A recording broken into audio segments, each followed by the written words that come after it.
After initial bump, stocks have reversed course this Thursday. So have markets already priced in the new NAFTA deal? We are with Christopher Vecchio. He's the senior currency strategist for dailyfx.com. Christopher, welcome to the show. Hi, how are you? Good. Thank you for being with us today. Let's get your thoughts first and foremost on the new NAFTA. And is it really a game changer here? I don't think it's a game changer. I think this is one of those situations where President Trump has huffed and puffed and blown the house down, and he rebuilt it, and he's getting all this credit for not destroying something. Quite frankly, there's not a lot of material changes in the NAFTA program that's going to impact the U.S. economy one way or the other, but he'll take credit for a big victory here. So you're not expecting any impact on the U.S. dollar for this to directly affect the dollar? Yeah, I really don't think so. I think the bigger impact was to the Canadian dollar and to the Mexican peso. Right. Those currencies have seen a much bigger repricing after the announcement on Sunday night. To that end, I don't really think you can look at this in terms of winners and losers for a country like Canada, because the United States was going to go plow ahead with a deal with Mexico no matter what. So it shouldn't be seen as how much did Canada win, it should be how little did Canada lose. And I think when you consider it through that perspective, then really this was all a big pony show, bread and circus, but nothing really just that significant. So, basically, stocks reversing course here this Thursday. So have they priced it in now? Have the markets priced this in? Or? I do think this is priced in. I think it's been priced into the dollar. I think part of the reason why the Canadian dollar hasn't moved all that much more since the initial reaction is this was widely expected that some resolution would be had.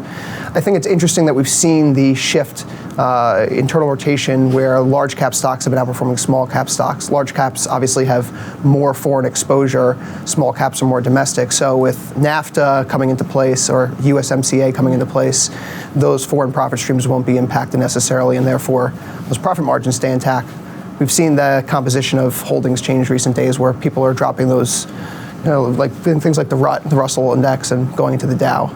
Christopher, shifting gears now, looking at U.S.-China trade war here, how ugly could it get? I think it's going to get uglier. I think when President Trump comes to an agreement with the EU, when he comes to an agreement with Mexico and Canada, it removes the war on several fronts. He can focus his fire and ammunition in one direction. He also can enlist these other countries to help him out with China. There are legitimate trade grievances that the United States has, and those can't really be addressed without the EU's help. Alibaba's Jack Ma coming out saying the repercussions of this trade war could be felt 20 years out from now. Do you agree with that? I don't know if it's going to be 20 years, but it's certainly going to be more than a year or two. I know that we've been told trade wars are quick and easy to win, but the reality is that the impact hasn't necessarily hit the economy yet. There's going to be a slew of higher prices that come and impact U.S. consumers. That, of course, may be feeding into the Fed raising rates. That impacts the housing market. There's a whole number of things that can happen here moving forward. And we're also talking about the degradation of soft power relations between the United States and China. This is going to impact ability for them to cooperate on other issues like global climate change or military issues in the South China Sea. So certainly I think the ramifications from this particular endeavor will be felt for many years to come. All right, Christopher, finally, last thought on ugliness, the Italian budget deficit. Yes, Italy is not looking like it's in a good place right now. The idea is that the Italian government can keep things in place with the guidelines that the European Commission has set out. We've heard this before, though, from Italy, right? Just when you think they're on the brink of collapse, they come back. So could it save itself again here?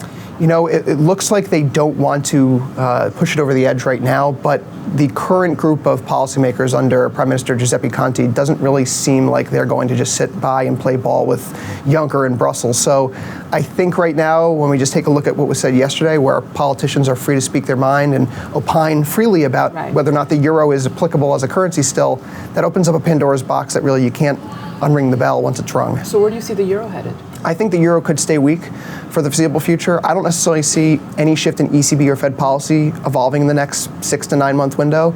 So for myself, I think that euro dollar could stay range bound. While the Italy situation is theoretically good for the dollar, the trade war situation is not. So I see those as offsetting pressures. The ECB and the Fed are both on a preset course through middle to end of next year. I don't really see a reason why the Italy situation is going to impact the euro more than what it is now, unless we really see the bond markets light on fire. Christopher Vecchio, thank you so much for your thoughts today. Wonderful. And thank you for watching. We'll be back tomorrow.